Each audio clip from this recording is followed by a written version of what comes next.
ఏళ్ల నాటి సమస్యకు కేవలం 100 రోజుల పాలనలోనే శాశ్వత పరిష్కారం లభించేలా కృషి చేసి బడేటి అంటే భరోసా అని ఏలూరు ఎమ్మెల్యే బడేటి చంటి రుజువు చేసుకున్నారు.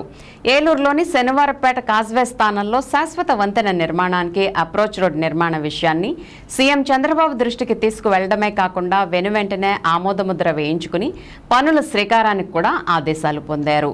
ఏలూరులో బుధవారం నిర్వహించిన బాధిత రైతులతో సమావేశంలో శనివారపేట వంతెన నిర్మాణానికి 15 కోట్ల రూపాయలు మంజూరు చేస్తున్నామని, అంతేకాకుండా పనులు వెనువెంటనే ప్రారంభించాలని కలెక్టర్కు ఆదేశాలు జారీ చేస్తున్నట్లు సీఎం చంద్రబాబు ప్రకటించారు. అరచేతిలో వైకుంఠాన్ని చూపి హామీల వర్షం కురిపించి గెలిచిన తర్వాత ప్రజా సమస్యలను గాలికొదిలేసే పాలకులను ఇప్పటి వరకు చూసిన ఏలూరు నగరవాసులకు ఇప్పుడు అసలైన ప్రజానాయకుడిని పాలకునిగా ఎన్నుకుంటే ఏం జరుగుతుందో కేవలం 100 రోజుల్లోనే కళ్ల ముందు సాక్షాత్కారమైంది. తాను మాటలు చెప్పే వాణ్ణి కాదని, ఇచ్చిన హామీలను ఒక్కొక్కటి నెరవేర్చే దృఢ సంకల్పంతో ముందడుగు వేస్తానని ఏలూరు ఎమ్మెల్యే బడేటి చంటి చేతల్లో చేసి చూపించారు. ఏలూరు పరిధిలో తమ్మిలేరు, కొల్లేరు వలన తలెత్తిన ఇబ్బందులను పరిశీలించేందుకు రాష్ట్ర ముఖ్యమంత్రి చంద్రబాబు నాయుడు బుధవారం ఏలూరులో పర్యటించారు.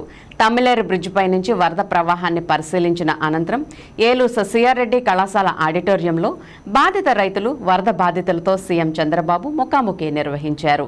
ఈ సందర్భంగా చంద్రబాబు మాట్లాడుతూ ఏలూరు నగరంలోని శనివారపేట కాజ్వే భారీ వర్షాలు, వరదలు వచ్చినప్పుడల్లా ముంపుకు గురవుతుందని ఎమ్మెల్యే బడేటి చంటి తన దృష్టికి తీసుకువచ్చారని, ఈ కాజ్వే స్థానంలో శాశ్వత వంతెన నిర్మాణానికి 15 కోట్ల రూపాయలు మంజూరు చేయాలని కోరారని చెప్పారు. ఈ మొత్తాన్ని వెంటనే శాంక్షన్ చేస్తున్నానని, వంతెన నిర్మాణ పనులు తక్షణం ప్రారంభించాలని కలెక్టర్కు ఆదేశాలు ఇస్తున్నట్లు సీఎం ప్రకటించారు. దీనిపై ఏలూరు నగరవాసులు, వివిధ సంస్థల ప్రతినిధులు హర్షం వ్యక్తం చేశారు.